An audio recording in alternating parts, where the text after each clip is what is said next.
때까지 어둠 뚫고 솟아오르는 해방의 불꽃 되어 깃발봐도 꺾이지 않는 부사가 되야 하네. 죽는 날까지 노동 해방 못하면 열사들의 피 동지들의 피 내 어찌 부끄러워 살리고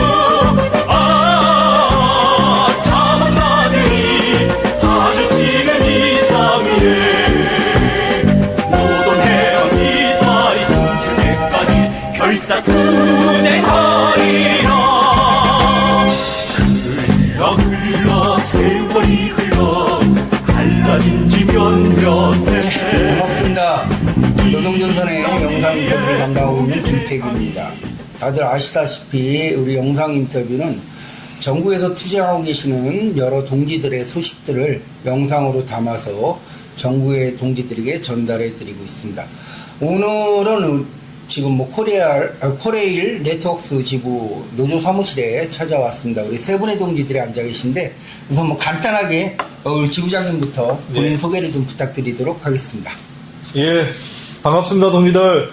코레일 네트워크 지부 지부장 김종호입니다. 만나서 반갑습니다. 네, 반갑습니다. 네, 반갑습니다. 코레일 네트워크 지부 수석 부지부장 서재입니다. 네. 네, 코레일 네트워크 지부 조사부장 김대수입니다. 예, 우리 지부장님과 수석 부지부장님, 조사부장님 이렇게 세 분의 동지를 모시고 영상 인터뷰를 진행하게 됐습니다.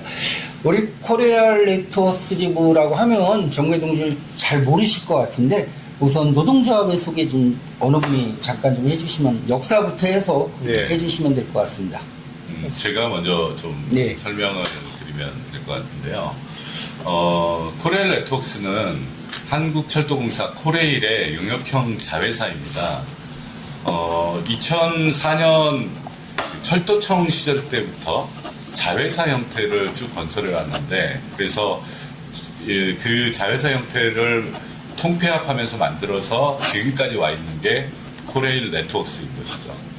노동조합을 만들게 된 계기는 2015년 말에 철도 전체를 가입 대상으로 하는 철도 노조 산하의 지부 형태로서 준비위원회를 구성하고 2016년에 최종적으로 지부를 2월에 승인을 받아서 지금까지 이제 지부가 이어져 와 있는 겁니다.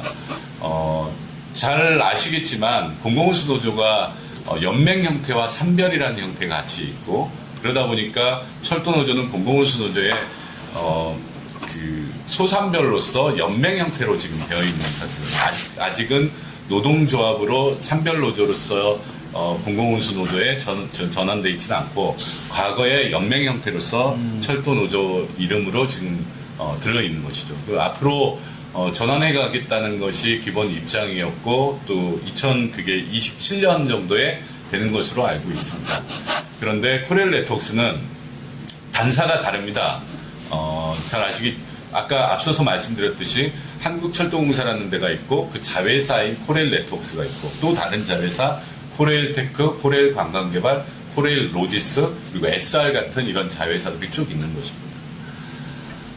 그래서 이 안에 이제 코레일 네트워크는 그런 자회사 중에 영무 분야를 전문으로 하는 자회사입니다. 가볍게 설명드리면, 제가 일하고 있는 도봉역은 코레일 네트워크 영무원들이 일하는 곳이고, 그 옆에 방학역은 철도공사 영무원들이 일하는 형태입니다. 그러니까 방학역에 우리 가게 되면은 철도공사 영무원, 그리고 도봉역에 가면 코레일 네트워크 영무원 이렇게 구분하지 않잖아요. 그런데 똑같은 영무 일을 하고 있음에도 불구하고 임금은 절반 정도 수준밖에 안 되고 복지는 더 형편없는 형태로 유지되고 있습니다. 그런 상태로 해서 그래서 코레일 네트워크라는 자회사 노동자들이 이런 차별을 없애기 위해서 노동조합을 만들었던 것이고, 그래서 지금까지 싸워오고 있고, 현재 지부장 동지는 여기 김종호 지부장 동지입니다. 잘 모르실 수도 있을 것 같은데 영무라면 어떤 일을 말씀하시는 건가요? 저희가 그 전철을 타러 가잖아요. 예. 그리고 혹은 열차를 타러 가면 거기에서 마주하게 되는 영무원들을 영무라고. 그러니까 영무가 뭐죠? 영무는 직무가? 직무 자체는 한 역사에 그 역이 있으면 도흥역 같은데 역이 있으면 이 역에서 발생하는 모든 일에 대해서 기본적으로 다 총괄해서 담당을 합니다. 가령 기본적으로는 안전 업무를 다 하게 되어 있죠. 왜냐하면 선로에 사람이 떨어지지 않도록 하고 또 혹은 그렇게 됐을 때 구출하고 그래서 2인 1조로 근무하게 돼요. 열차를 감시 통제하게 돼 있고 열차 내에서 문제가 발생하면 그 역에 도착했을 때 거기에 들어가게도 되고 또 역에 있는 시설물들 에스컬레이터나 엘리베이터 다 이용하시잖아요. 그리고 승강장에 가시면은 스크린도어도 보시게 되는데 각각의 시설물에 대한 전문 업체가 존재하기도 하지만 평상시에 이 시설물들을 관리, 유지하는 업무는 다 영무원들이 합니다. 또한 역하고 관련된 소방 업무도 하게 돼 있고요. 그래서 전반적인 업무를 다 하고 있는 거죠. 우리 표 파는 노동자들도 영무원이라고 하나요? 또? 맞습니다. 흔히 표 파는 놈. 예, 표 파는 영무원이라고 얘기하는 걸 이제 하시는데 예전에 이 코리안 네트워크스의 광역 전철의 영무원들도 과거에는 대매소 직원이라고 불려왔고 지금도 그 개념 때문에 그렇게 말하는 사람이 존재합니다. 그때는 영무원들이 그 안에 이제 아까 말씀드린 시설 관리나 선로 이런 업무 같은 것들을 별도로 하는 영무원이 있고 매표만 별도로 하는 영무원들이 존재했던 것이죠. 그 영무원들을 그 영무를 담당하는 게 코리안 네트워크스 전철 영무원들이었던 거죠. 아까 우리 수석부지 부장님 말씀하신 것 중에 이제 영무가 이제 철도 자체 영무도 있고 우리 네트워크 영무도 있고 하는데 코리안 네트워크스가 전체 영무 사업 중에서 몇 %를 좀 담당하고 있나요? 활동사가 하고 있는 전철역 수도권 광역 전철의 절반을 담당하고 있습니다. 네트워크스가? 네, 그런데 인원은 절반이 훨씬 안 됩니다. 그렇죠. 실제로 영무 업무를 하고 있는 형태는 철도공사의 정규직만 존재하는 것이 아니고 공익 요원도 있고 여러 형태가 존재하는데 그런 인원들을 다 따지면 절반의 수도권 전철 광역 전철에 일을 하지만 인원은 3분의 1 정도 수준밖에 안 되는 이런 형태로 운영됩니다. 아까 철도 내 자회사가 좀 몇 군데 있다고 했는데 영무를 담당하는 자회사는 우리 코리안 네트워크스 하나만 있는 거죠. 아까 2015년도에 노동조합을 만들었다고 했는데 일단은 뭐 우리 지부장님 그 당시 노동조합 만들었던 계기가 뭔가요? 뭐 특별한 뭐가 있어서 만들지 않았나요? 아니면 그냥 뭐 만드신 건가? 우리 서재호 동지가 더 잘하실 것 같은데 당시에 저희가 좀 노동력 착취랄지 노동 탄압 그런 거를 좀 타파하고 차별을 철폐하고자 했던 게 좀 계기가 됐던 것 같아요. 당시에도 어떻게 보면 코리안 네트워크스라는 회사에 입사를 했지만 원청이랑 같은 일을 동일한 업무를 수행을 하면서도 유사한 업무 등등 하면서도 제 임금은 아까 말씀드렸다시피 임금은 한 절반 수준에 불과하고 복지는 아예 따라갈 수 없을 정도 형편은 없었고 그러다 보니까는 우리도 코리안 원청과 동일하게 어느 정도는 맞춰가야 되지 않을까 하고 그 계기가 어느 정도 발달이 된 것 같습니다.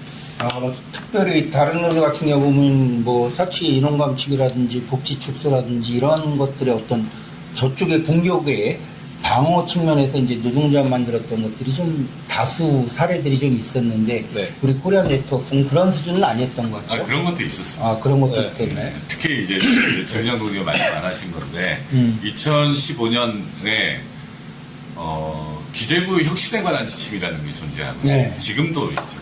인원 감축이나 아까 말씀하신 그런 것들을 이제 존재하기도 하는데 2015년 기억하시면 박근혜 정부였고요. 이명박 정부 때부터 꾸준히 해왔던 것 중에 하나가 혁신에 관한 지침 내에 이제 방만 경영을 없애야 된다 했는데 방만한 경영을 할 수 없는 자회사였죠.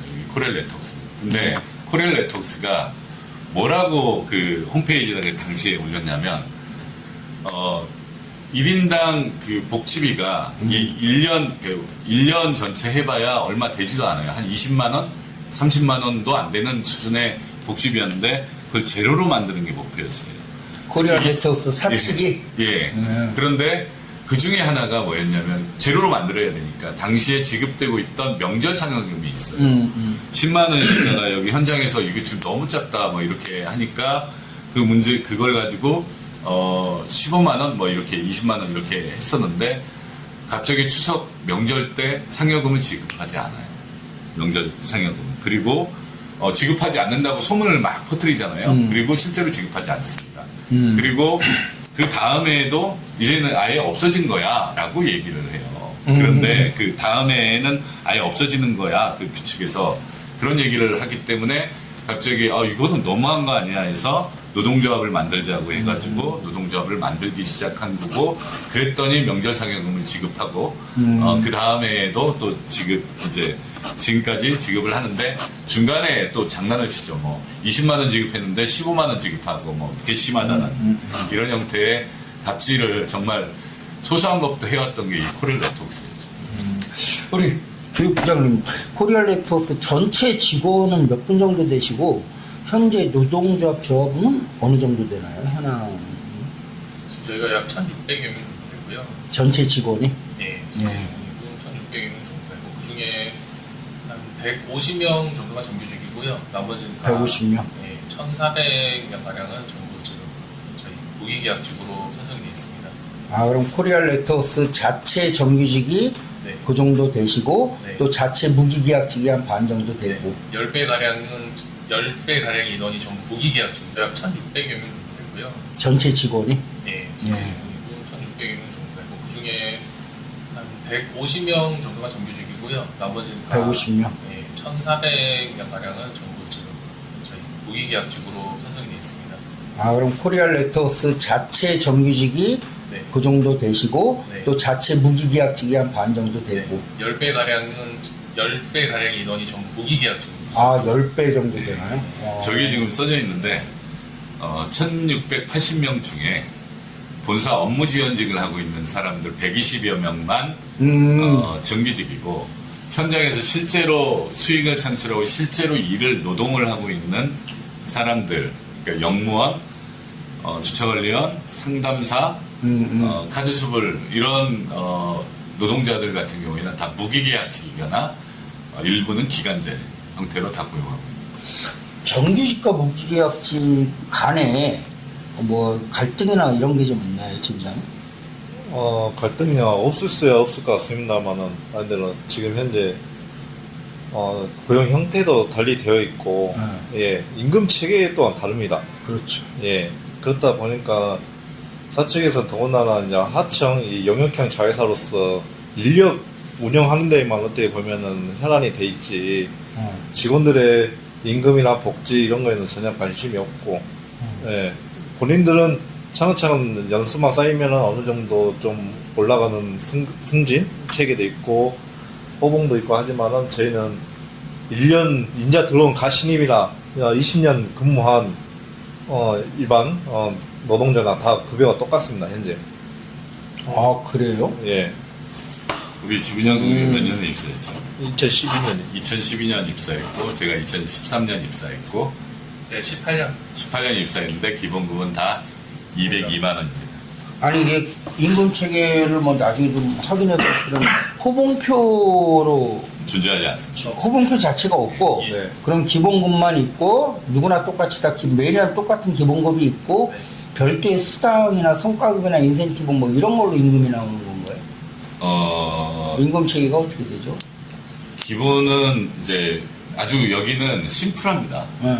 기본급 플러스 직무수당 그리고 식대 이게 이제 그 기존의 통상임금을 구성하는 형태고 그래서 여기에 이제 교대제를 하게 되면 야간수당 그리고 그 초과근무수당 이런 것들이 이제 붙어서 임금을 더 형성하죠. 그런데 기본 임금이라고 말씀드린 이 세 가지가 직무에 일근직들 같은 경우는 이렇게 되어 있고 직무수당이 대부분 1만 원이고 주차만 과거에 이제 이 동지들이 그 지부장 동지나 우리 교육부장 동지 이 동지들을 중심으로 해서 추진한 결과 주차만 지금 직무수당이 40만 원이에요. 물론 주차라는 게 뭐죠? 주차 관리 업무. 아, 주차 관리 업무만 예, 네. 직무수당이 40만 원이고. 네. 제가 그 설명을 안 드렸는데요. 여기 이제 코렐 네트워크가 영무 분야 일을 한다고 했잖아요. 네. 영무 분야 중에 이런 게 있습니다. 광역 영무, 그리고 여객 업무 분담력 영무, 그리고 여객 승차권 발매 업무, 광역철도 기동팀 업무, 다 역하고 이제 관련된 기본적인 업무고요. 거기에 또 역에 이제 주차장이 있잖아요. 영업력 방식의 위탁을 하는데 그 주차 관리 업무, 그리고 주차 내에서도 일근, 순회 일근을 하거나 현장에서 이렇게 하고 있는 업무가 있고, 관제에서 또 담당하는 업무가 이렇게 있습니다. 그리고 철도 고객 상담 업무.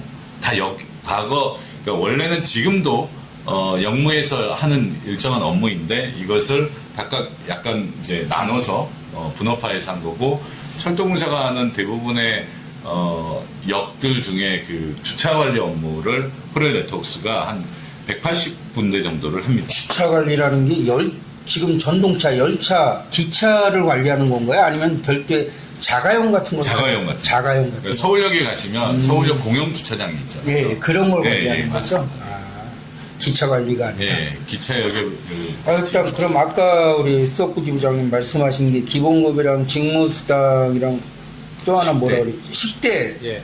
식대와 뭐 똑같을 것 같고. 기본급 식대도 또 다릅니다. 아, 식대도 달라요?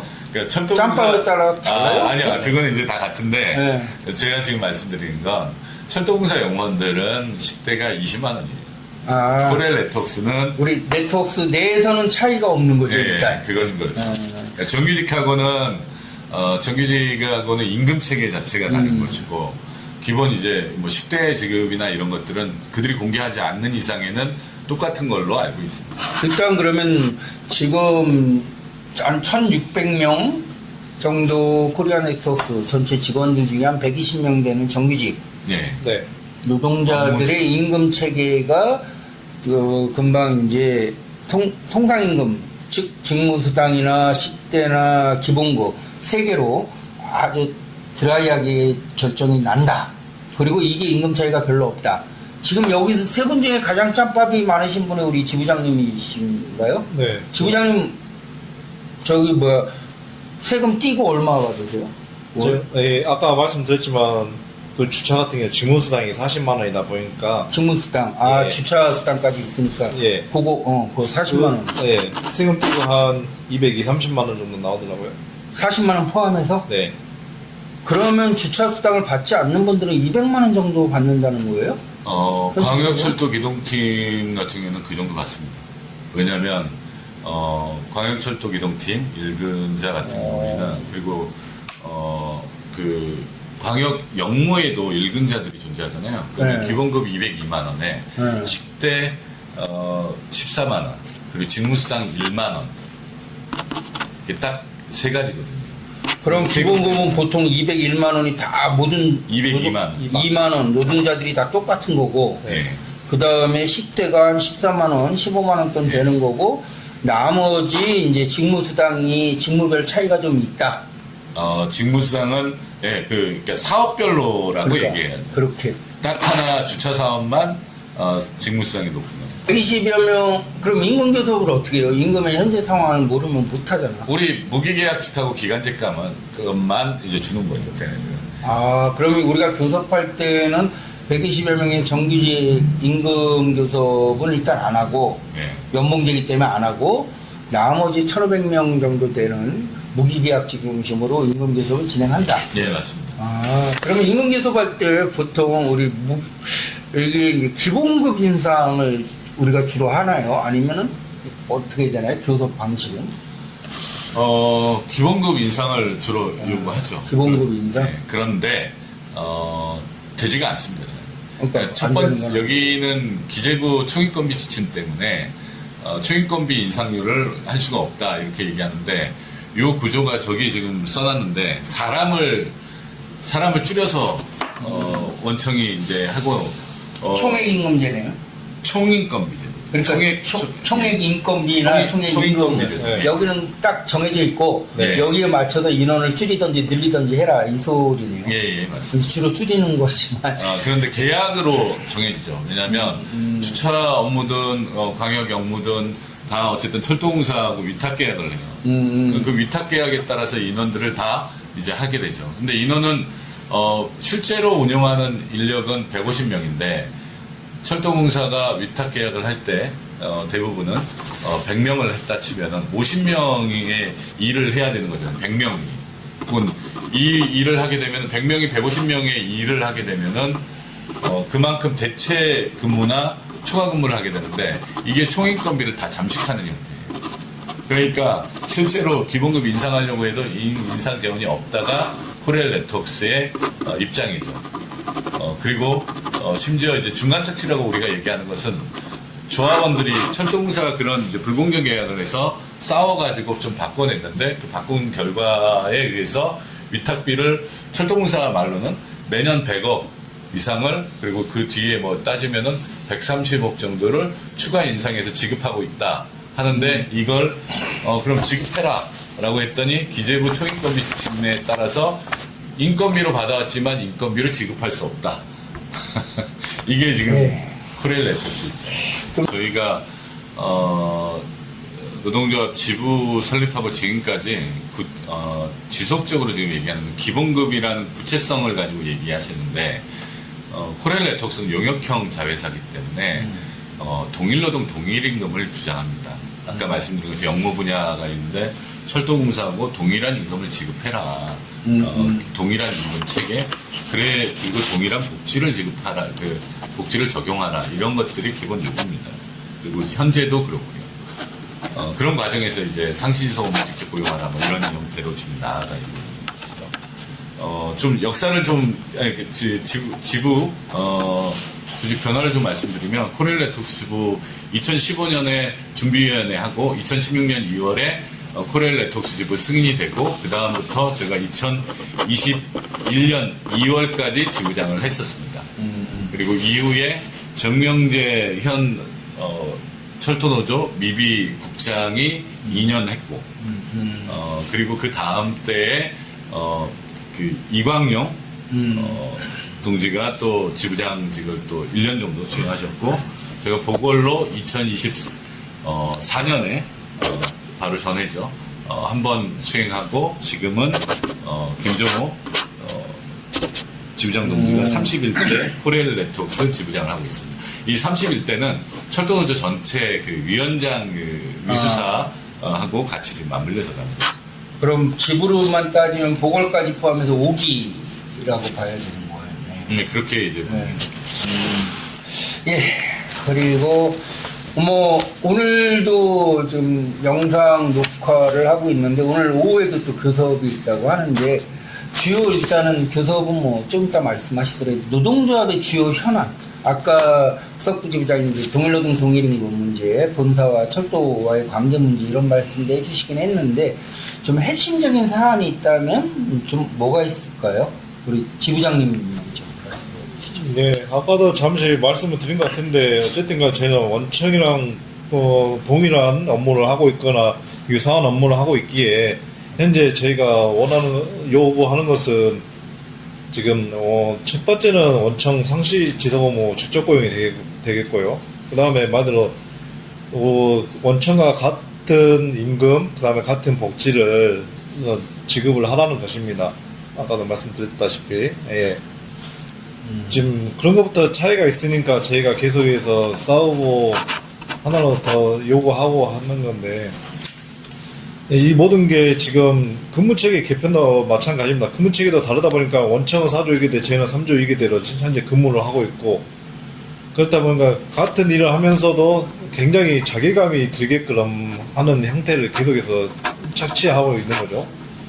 그 다음에 3조 이계대를 하다 보니까 야야 주주야야 비유가 돌게 되는데 계속해서 장시간 어쩌면 노동을 하게 되고 건강도 많이 더 해칠 뿐더러 예, 건강이 더 안 좋아가지고 퇴사하는 비율도 훨씬 더 늘어나고 있는 실정이고요.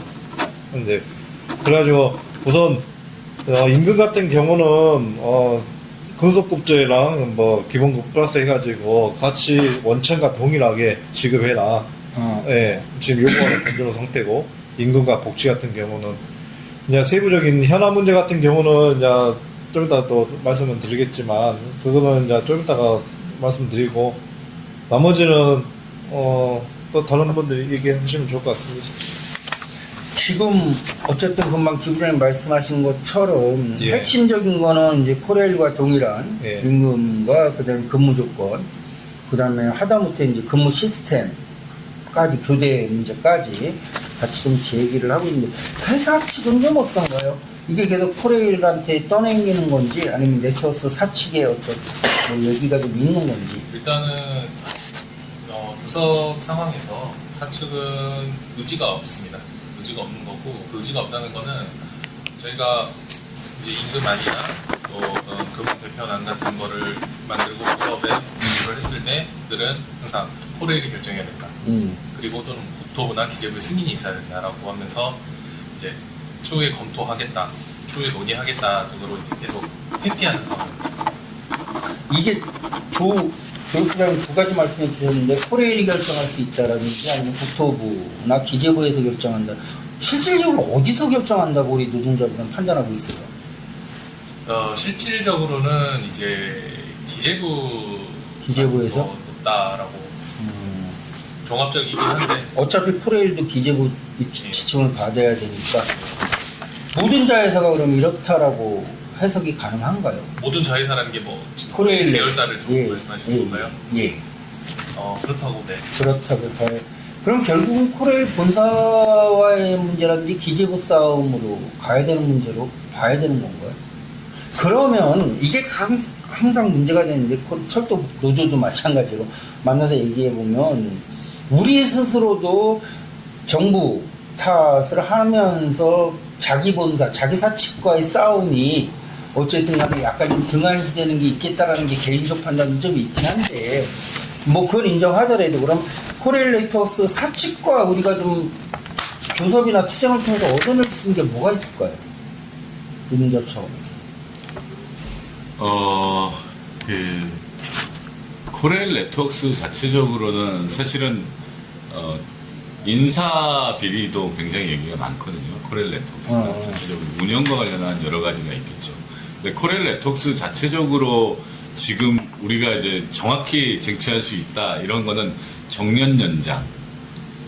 정년을 연장하면 됩니다. 물론 이것도 코레일 네트워크는 다른 핑계를 댑니다. 그리고 코레일 네트워크 자체적으로는 사실 결단을 해야 되는 것들을 안 하죠. 근데 저기 좀 잠깐 써놨는데 좀 성격을 명확히 하면 본사 정규직이라는 사람들은 코레일 네트워크 내에서의 왜곡된 구조 속에 보면 본사의 업무 지원직을 하는 거죠. 업무 지원직은 원래는 현장 노동자들이 일을 하는 걸 지원하는 업무인데 이들이 그냥 정규직인 거고 현장 노동자들은 무기계약 기간제로 해놓고 이들이 실제로 하는 업무는 마름입니다. 그러니까 코레일 네트워크가 어떤 결단을 할 수 있다 이거는 사실은 원래 없는 것이죠. 다만 그들이 막 변명을 해서 철도공사 앞에서 가면 철도공사가 이런 건 거기서 자체에서 할 수 있지 않습니까? 이 정도가 되면 그 중에 하나가 정년이었던 거예요. 근데 안 합니다. 왜 안 하느냐? 그러면 다른 이거는 철도공사의 인원을 줄이려고 해서 어쩌고 저쩌고 하면서 계속 안 하는 거죠. 실제로 여기 이 코레일 네트워크라는 회사로부터 쟁취해낼 수 있는 건 없습니다. 결국엔 기재부 지침 내에서 총인건비 내에 되어 있는 부분만 위탁비 받아온 걸 지급할 수 있다. 요게 코레일 네트워크가 하는 것이죠. 우리 교육부장님 오셨으니까 온 김에 질문을 노동조합 차원에서 일상적이나 아니면 좀 특별한 이런 교육 사업들이 좀 있나요? 진행되고 있는 게? 일단 저희는 기본적으로 매달 저희가 이제 선전물을 이제 신문으로 만들어서 이제 그거를 각 사업소마다 이제 배부를 하고 있고요. 그리고 이제 뭐 신입사원 채용을 했을 때 교육에 이제 저희가 또 이제 따로 교육을 들어가고요. 같이 이제 본사에서 채용을 했을 때 같이 신입사원 교육 때 저희 같이 이제 교육을 들어가고 있고요. 또 이제 주기적으로 이제 집체 교육, 집체 교육이 있을 때도 마찬가지로 저희가 교육을 들어가고 있고요. 그리고 뭐 또 여러 방면을 하고 있지만은 뭐 밴드나 카카오톡 이런 뭐 단체 방을 통해서 저희가 이제 또 선전물 배포하고 있고 또 자주는 아니더라도 유튜브 이제 라이브를 통해서 또 이제 그런 식으로 뭐 회의나 아니 교섭 결과 보거나 이런 거 지금 하고 있습니다.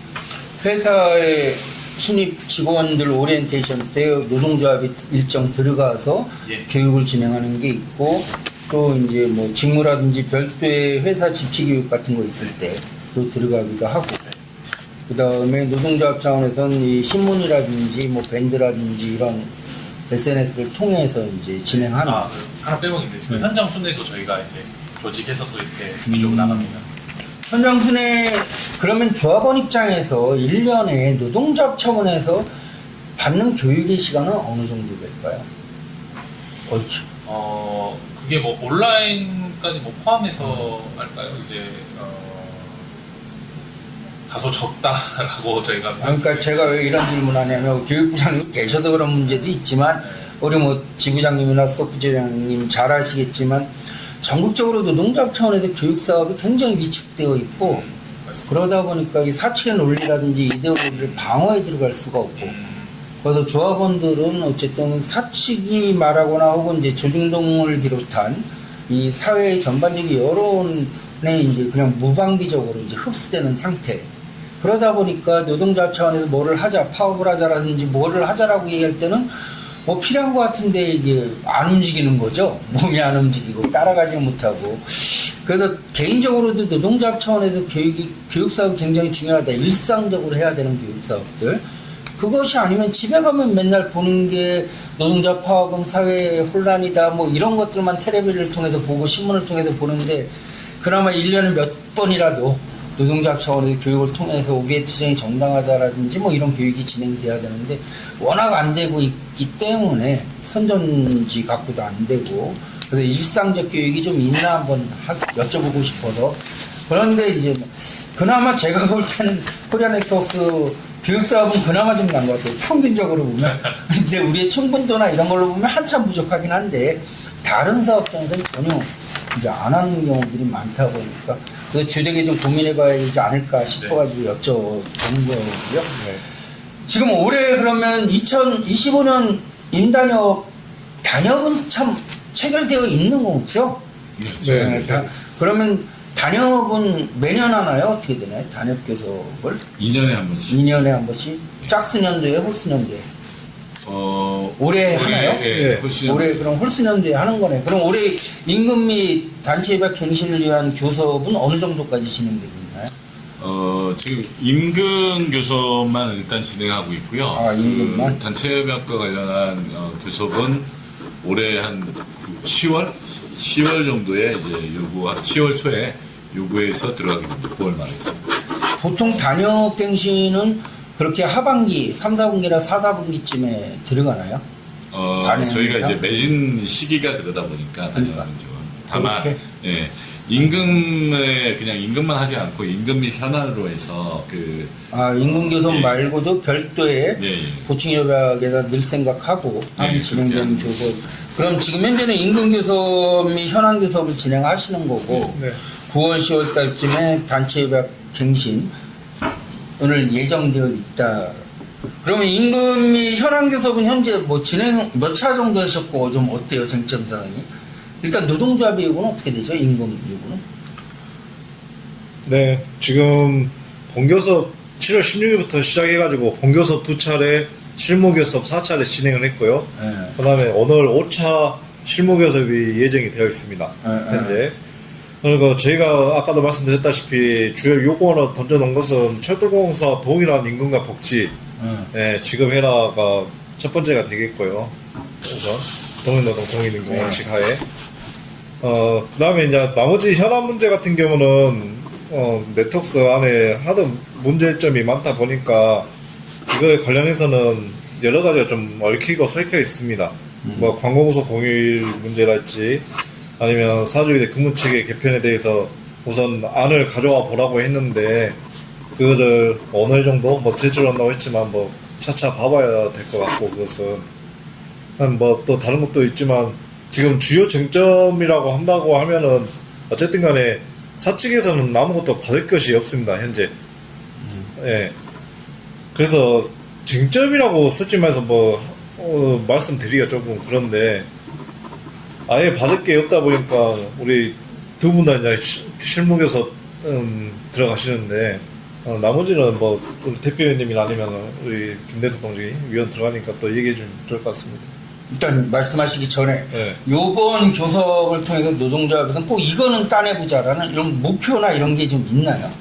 일단은 오늘 이제 들어가면 자료를 받을 거긴 한데 일단 사조 2교대 사주 이야기. 사조 2교대에서 좀 명확한 도입이나 도입 절차나 이 부분이 좀 될 것 같습니다. 지금 현행은 3조 2교대인가요? 네, 맞습니다. 그런데 4조 2교대는 철도에서 하고 있는 거고 시스템이. 네. 그럼 3조 2교대에서 4조 2교대로 바뀐다라면 네. 지금 우리 정괴 동지들에게 좀 설명을 좀 드리고자 하는 건데 네. 3조 2교대는 어떤 방식이고 4조 2교대는 어떤 방식인지 좀 간단하게만 설명 좀 부탁드립니다. 일단 지금 3조 2교대는 말 그대로 3개 조 운영이 되고요.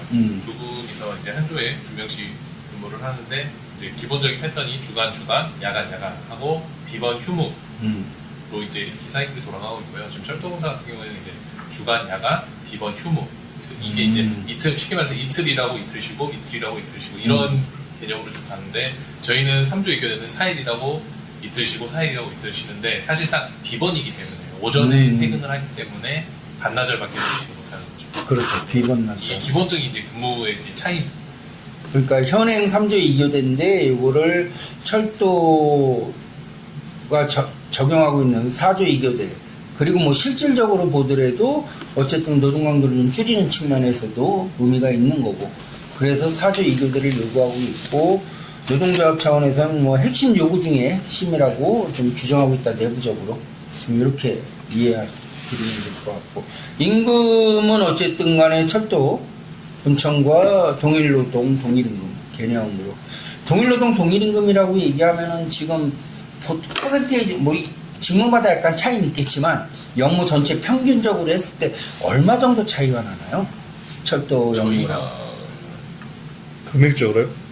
네, 퍼센테이지로 퍼센트? 네, 비율로 한 반 정도? 반은 넘나요? 예, 지금 반 정도라고 보시면 될 것 같아요. 그럼 철도 본청 노동자들이 100 받으면 우리는 50 받는다? 네. 이렇게 평균적으로? 네.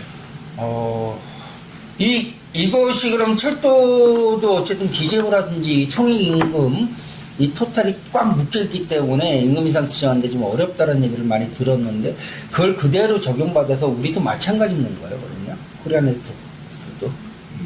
좀 다릅니다. 그건 다르다. 예, 왜냐하면 기재부 지침이라는 것이 기본적으로 어떤 영향을 미치냐면 기존의 임금이 높은 단위의 임금은 계속 거기에 차원에서 높여갈 수 있죠. 왜냐하면 초임권비 제도가 뭐 4% 인상, 기존 임금이 7천만 원인 사람에게도 4%, 3천만 원에게도 4%예요. 다만 이 차이를 줄인다고 하면서 3천만 원 너무 낮잖아. 저임금 그 공공기관 평균에 미달하면은 추가로 그 1% 내에서 이렇게 추가하는 게 있어요. 50%, 그러니까 0.5%, 1%, 이 정도 수준이죠. 근데 8천만 원의 1%가 얼마인가요? 7천만 원. 7천만 원. 네, 그러면 그런데 계산 3천만 원의 1%, 네, 그렇죠. 차이가 나는. 금액 두 배. 자체가 다르죠. 그렇죠. 그러니까 이 금액 자체가 완전히 달라서 그러면 그게 1%가 아니라 4%고 이 추가 1% 한다고 해서 5% 한다고 해서 그 차이가 좁혀지진 않죠. 그런 기본적인 것들이 있어서 사실은 근본적으로 이 기타 공공기관으로서 기재부 지침에 영향을 받는 데는 저임금 공공기관에 대해서는 그 제한을 두지 말아야 된다고 얘기를 해야죠. 임금이 일정 수준 올라갈 때까지는 그 제한을 두지 말아야 된다고 하는데 그래서 기재부 지침 우리는 폐기하라고 기본적으로 예전부터 지금까지 해오는 거예요. 근데 정규직 동지들 같은 경우에는 그 지침에 대해서 일정하게 몇 부분을 이제 풀어달라 뭐 이런 식의 지금 얘기를 하고 있잖아요.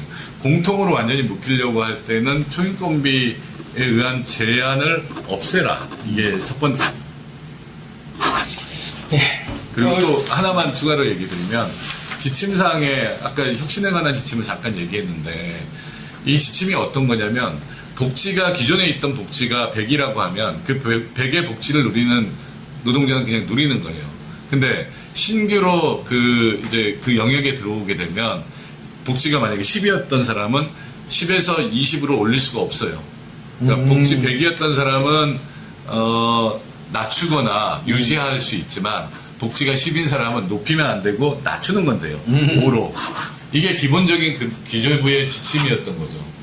이런 지침들 때문에 그러니까 복지 비용 전체 복지 비용 네. 중에서 올라갈 수는 없고 그 안에서 지지볶음 나눠 먹든지 알아서 해라라고 해놓는 수준. 그러니까 전진은 안 되고 복지 수준을 전진시키는 건 안 되고 낮추는 건 되니까 저임금 애초에 낮게 설계되어 있는 데는 전진을 못 시키는 거예요. 지금 노동조합 차원에서 혹시 이 자회사 노동자들이 보통 이제 좀 제기하는 요구이기도 한데 저희 본사가 직접 고용, 철도가 직접 고용 좀 이런 요구도 있나요 내부적으로는? 네, 당연히 저희는 원청 어떻게 보면 직접 고용, 네. 상시 시설 업무 및 생명안전 업무에 대해서 현재 요구하고 있는 상황이고요. 그 다음에 지난 5월 22일 날 대선 기간에 저희가 또 전국철도 노동자하고 민주당하고 정책협약을 맺은 그게 있습니다. 협약서를 맺은 게 있는데 거기에 보시면은 공공기관 제도 개선이라고 해가지고 4번에 네. 예, 상시 지속 업무 및 생명안전 업무 때문에 비정규직을 처리하고 직접 고용을 위해 노력한다. 그런 문구가 있어요. 네. 네, 이거 근거를 가지고 저희는 어떻게 보면 앞으로 계속해서 이 민주당 정부 지금 현재 당시 노동본부 본부장이었던 김영훈 네, 현 노동부 장관이 당사자입니다. 사인한 당사자. 그렇다 보니까 이 민주당 정부가 말대로 계속 있는 한 어떻게 보면 이거 가지고 계속해서 싸워야 될 것 같고요. 현재 그렇기 위해서는 직접 고용 계속해서 요구하고 네, 계속해서 싸워야 될 것 같습니다. 뭐 요거 관련돼서 말이 나왔으니까 조금 더 질문을 드려보면 어쨌든 노동조합 및 노동조합 관계법 제2조 3조 소위 이제 노란봉투법이라고 이야기해서 물론 이제 시행은 아직 6개월 남았다고는 하지만 네. 이게 좀 어때 우리 노동자 투쟁에 있어서 영향을 좀 어떻게 미칠 것 같아요? 한 번씩 말씀드릴까요? 뭐 그냥 간단하게 네. 누가 예. 우선 제 생각에는 지금 현재 저희 같은 경우는 그 원하청 협의체라고 해가지고 원청하고 하청하고 어떻게 보면은 협의체를 지금 실무교섭까지 진행을 했습니다. 상반기에 본교섭을 한번 진행했고, 네. 네. 근데 이게 애초에는 조금 가동이 되다가 중간에 좀 끊긴 부분도 있는데 어떻게 보면은 올해 다시 지금 날라간 한문희 사장하고 어떻게 협의가 돼가지고 저희가 이번에 실무 협의까지 진행을 했는데 그나마 이 노조법 2, 3조가 개정이 되고 통과된 것도 굉장히 환영할 일이지만 말대로 저희 하청 특히나 영역 자회사 같은 경우는 앞으로 조금은 더 투쟁할 길이 열리고 원청의 사용자성을 묻는 그때 보면 그런 계기가 될 것 같습니다. 굉장히 좋은 질문을 주신 것 같은데 네 맞습니다. 이게 저희 한 단사, 한 사업자만의 문제가 아니고 전국에 어떻게 보면 저희가 IMF를 겪으면서 특히나 그때 당시 비정규직이 많이 늘어나고 이게 어떻게 보면 제 생각에는 고착화가 돼가지고 그대로 한 20년 넘게 흘러온 것 같아요. 그러다 보니까는 이게 바꿔보자 하고 해가지고 좀 같이 뭉치고 모여가지고 이런 것도 논의하고 좀 했으면 좋겠는데 각 사업장별로 약간씩은 좀 요구하는 사항이 다르지만 지금 현재 흐름으로 봐서는 그 각 단사별로 아니면 사업장별로 자기네들 현안 문제 아니면은 약간의 임금 상승 그 정도만 요구하고 있는 실정인 것 같고 아직 이게 화두가 크게 못 되는 것 같습니다. 뭐 비정규직 책팔랐지 아니면 뭐 영역자회사 아니면 여러 가지 직접 고용에 대해서 문제에 대해서는 앞으로 좀 이런 것도 좀 만들어가는 계획의 발판을 마련하려고 하는데 이런 거 아까도 말씀하셨지만 선별 형태에서 공공이나 민주노총에서도 좀 관심을 가지고 해야 되는데 아직까지 그런 얘기가 없는 것 같아서 조금 안타까운 면이 있습니다. 예. 기자님께 말씀을 드렸습니다. 아닙니다. 예, 필요한 건데, 근데 저희가 하나 이제 불편하기도 하고 여러 가지 때문에 말하지 않는 게 하나 있죠. 그러니까 뭐냐면 노동계급 내에서 노동자들이 분리되어 있고, 심지어 이제 지금 산별이나 민주 총연맹의 입장이 무엇인가 구체적으로 그 지금 하고 있는 행태들을 보면 상시지속 업무 직접 고용, 비정규직 철폐를 목표로 하고 있지 않다고 보이는 게 너무나 이렇게 여실히 드러나고 있잖아요. 비정규직과 관련해서 일정한 처우 개선이나 이런 방향으로 얘기해왔고 그동안 그렇게 말하도록 만든 건 기존에 있던 그 상층부의 골관 조직들이 그렇게 방치해왔고 또 거기에 있는 골관이 되는 주요 조직들이 있죠. 그 정규직 노조들이 또 그렇게 비정규직 노동자들을 또 그렇게 압박해왔다고 저는 생각해요. 설득이 아니라 압박인 거죠. 지금 그렇게 한다고 되겠어?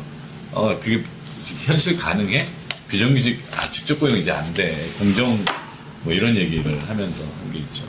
저는 사실은 아까 말씀하신 것처럼 전국화 이걸 저는 첫 번째는 사회하고 이 문제에 대해서 전국적으로 함께 그 사회하기 위해서는 더 많은 동지들이 함께 하면서 해야 된다고 생각하는데 그러면 그 노동자들이 계급성으로서 같이 뭉쳐서 이 문제에 대해서 해결하기 위해서 지금 자세가 되어 있느냐 활동가 동지들 몇몇 외에는 조직되어 있는 노동자들의 정규직 노조는 거의 그럴 의사가 없다라고 저는 봅니다. 저는 이 부분부터 좀 깨워야 된다고 생각하거든요. 그들이 대부분 하는 말은 이거죠. 현장에 있는 신입 뭐 이런 사람들이 신입 직원이나 이런 사람들이 공정하지 않다라고 하면서 한다고 하는데 공정하지 않다 이 말이 잘못된 점에 대해서는 그동안 전선이나 이런 데서 계속해서 얘기해 왔잖아요. 그럼 그 이데올로기를 아까 그 교육을 통해서도 하겠지만 선전하고 홍보하고 알려야 되지 않나 하는 생각도 저는 하거든요. 특히나 저는 비정규직 노동자들이 이 사회에서 권리를 박탈당한 채로 하고 있습니다. 그래서 노동권을 지금 뭐 이제 이재명 정부가 들어서 보장한다고 하지만 그렇게 다 보장되지는 않는 가장 권리에서 소외되어 있는 노동자들이 비정규직인데 당사자가 싸우지 않으면이라는 말은 활동가들에게 필요한 말이 아니라고 생각합니다. 당사자가 싸우지 않더라도 이 비정규직 착취구조나 차별의 문제와 관련해서 이 구조를 깨는 것들을 우리 스스로 먼저 일어나면서 얘기하고 더 말해줘야 되지 않나 생각을 하고요. 그리고 노동자 내에서도 조직된 노동자 내에서도 할 수 있고 움직일 수 있는 단위가 먼저 하면서 다른 동지 현장에 지금 자기의 권리를 얘기하지 못하는 노동자들이 추동될 수 있도록 더 함께 크게 판을 키워가야 되지 않나. 지금 상황은 특히 더 그렇지 않나 그런 생각을 합니다. 그래서 함께 그 투쟁이 작든 크든 함께 해가면서 결국엔 노동자 계급이 함께하는 투쟁으로 더 발전시켜가면 좋겠다는 말씀드립니다. 예, 수고하셨습니다. 네. 우리 지부장님도 한 말씀. 예, 동지들 지금 현장에 조직이 안 된다고 해가지고 저희가 여기서 가만히 있을 수는 없는 일이고 제가 한 가지 말씀드리고 싶은 것은 아무것도 하지 않으면 아무 일도 일어나지 않는다는 말씀을 좀 드리고 싶어요. 저희가 움직이고 어떻게 보면 목소리를 내고 해야지 그나마 조금 뭐 원청이 됐든 정부가 됐든 조금이라도 들어주는 척이라도 하면서 약간의 개선점을 내지 저희가 가만히 있고 현장에서 움직이지 않다고 한다면은 저희 스스로도 먼저 나서가지고 먼저 그것을 조금 알리고 홍보해가지고 같이 우리 조직 내에서 움직일 수 있도록 좀 같이 독려하고 움직였으면 좋겠습니다. 그리고 지금 이재명 정부가 들어와가지고 국정 장악을 하고 각 장관들이 들어왔지만은 지금 산재와의 전쟁을 거의 선포한 상태죠. 제발 현장에서 근무하시다가 일하시면서 다치지 마시고 죽지 않는 그런 사회를 좀 같이 만들어 가봤으면 좋겠습니다. 우리 동지들 앞으로 함께 투쟁해서 이 사회를 좀 변화를 좀 시켜봤으면 좋겠습니다. 감사합니다. 예. 네, 앞서 두 동지께서 좋은 말씀 많이 해주셔서 저는 짧게 슬로건 하나 얘기하겠습니다. 올해 이제 정권이 이렇게 좀 들어서고 해서 조금은 노동 친화적이라고 볼 수 있는 상황에서 어쨌든 저희가 비로소 움직일 때, 제 슬로건은 비로소 움직일 때 이루어진다라는 얘기를 전하고 싶습니다. 감사합니다. 마지막으로 우리 지부장님이 하실까요? 우리 선창으로 구환을 지고 네. 마무리하는 걸로 같이 하도록 하겠습니다. 예. 같이 하겠습니다. 상시 지속 업무 직접 고용 약속을 이행하라. 상시 또는 직접 고용 약속을 이행하라. 약속을 이행하라. 감사합니다. 수고하셨습니다. 세상